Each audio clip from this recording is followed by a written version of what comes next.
2019 was a rather unusual year. I remember walking past a Christmas tree during the end of the year and thinking, another year, another war.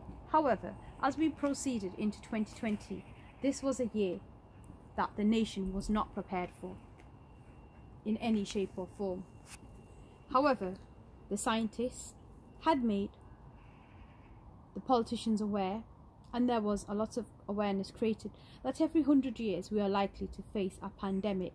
However, were the countries prepared? The answer is no. They were not prepared at all. The war footings have always been in place, and preparations and strategies should always be in place for such events.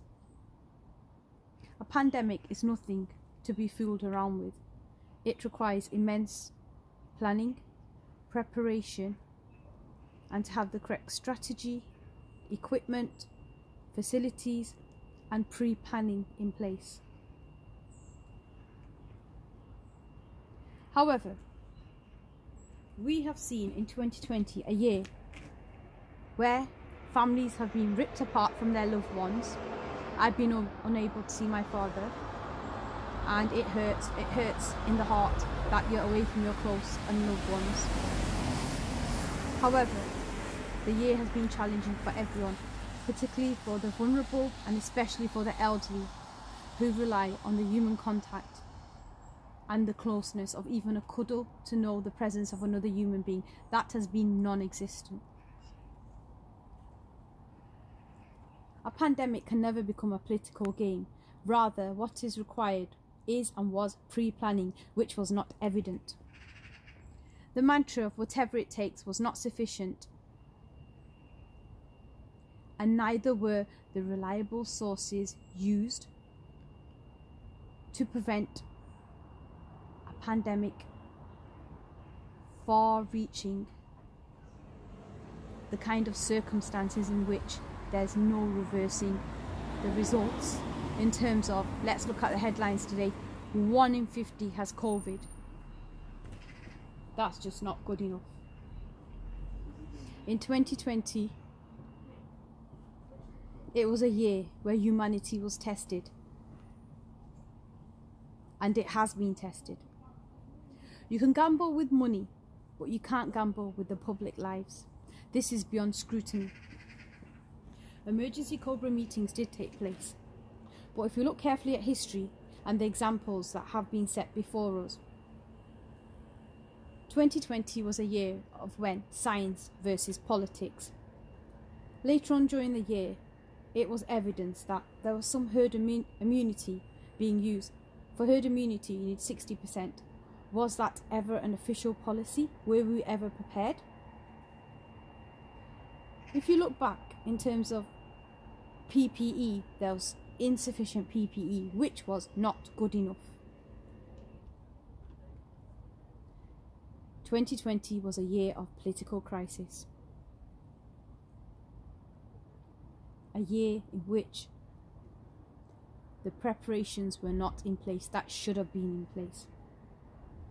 Social isolation became the norm. People were suppressed due to virus. The common phrase was stay at home. Stay safe and stay at home.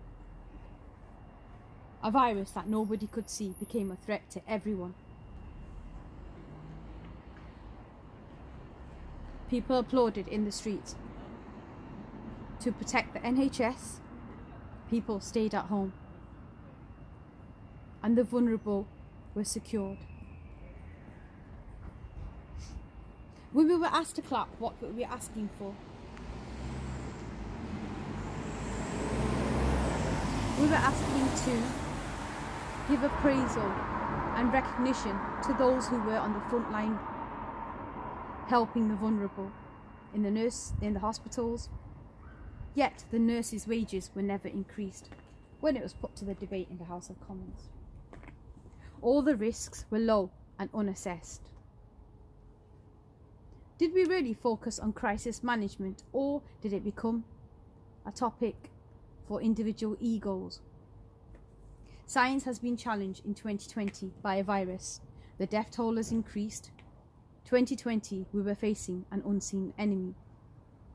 Citizens' movement and liberties were restricted, or should I say curtailed. It was never business as usual. Businesses foresaw closure. And the things that we take as a norm to be open had to close to secure our own safety. The biggest shock of all was we were in short supply of PPE, and the government apparently expressed that they could not cope. Therefore, industries had to merge forces and help the government to produce the sufficient supplies and PPE. Lots of specific measurements were never in place, which left debates open and open-ended questions. Our second lockdown is evident and is in place at the moment.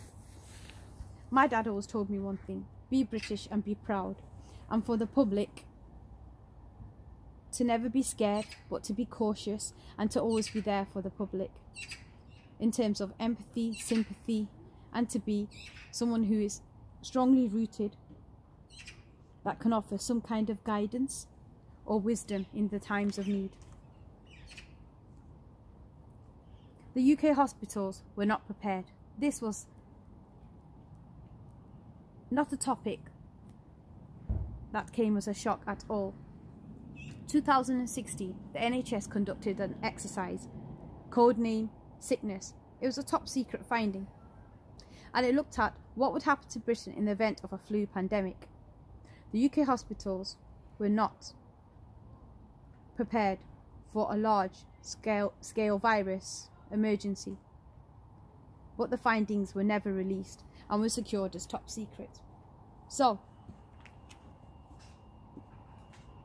when previous prime ministers such as Obama and Bush alerted the public as to the pandemic, why were such voices unheard, and why was such a loose approach used?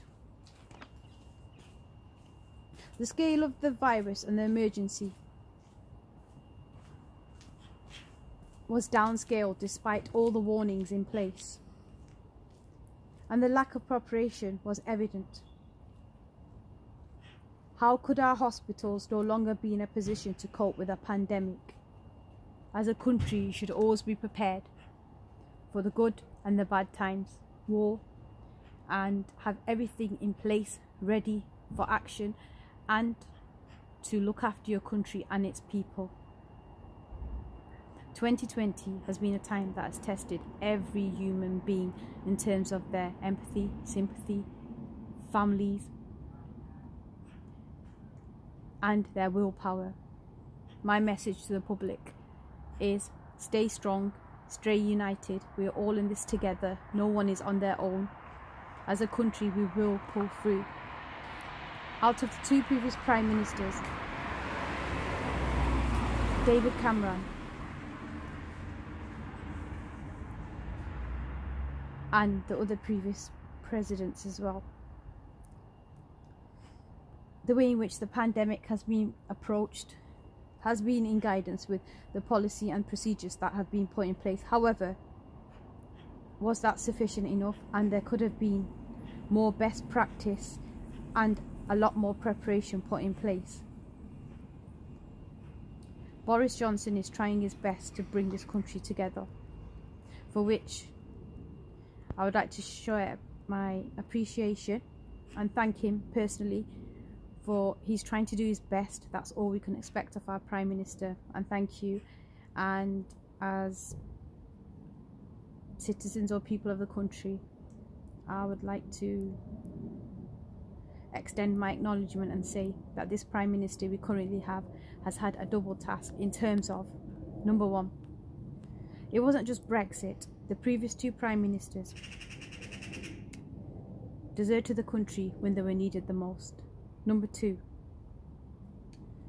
not only did Boris have Brexit to deal with, he also had this pandemic to deal with. Pandemic comes once every 100 years. and Boris has done a good job to keep us all together, to keep the ship sailing. Now all we have to do is stay united, go forwards together as one, and remember, we're all in this together, no one's on their own. Stay safe, stay strong, and keep everyone in your thoughts, and let's pull this country together and tackle this pandemic united as one. That's my message from Samrina Khan, and it's been a tough year for everyone. In 2020 I've really missed my dad, and I'm sure there's other people that have missed their parents and their loved ones. Many people may have lost their loved ones as well. Share them in your thoughts, and this is going to be a tough year, 2021. However, the biggest storm has come in 2020. Now, in terms of what's going to happen, everyone has become slightly familiar to the protocol that is in place and the guidance that is being offered. So let's look in the right direction and follow our leadership, and apart from that, stay calm, stay collected, and remember, a country always pulls through if it has the right leadership. That's all I have to say, and a lot of love and respect to everyone, however they have coped through this pandemic, because as humans we've all been tested, and the biggest test of all is to survive. That's human instinct, and survive we will. So goodbye, and look after yourselves, and I'll be talking to all of you in and out throughout the year. 2020 will be a year of communication and to bring the pieces of the jigsaw puzzle together and understand where we are, where we're going, and how we're all going to survive in a positive manner.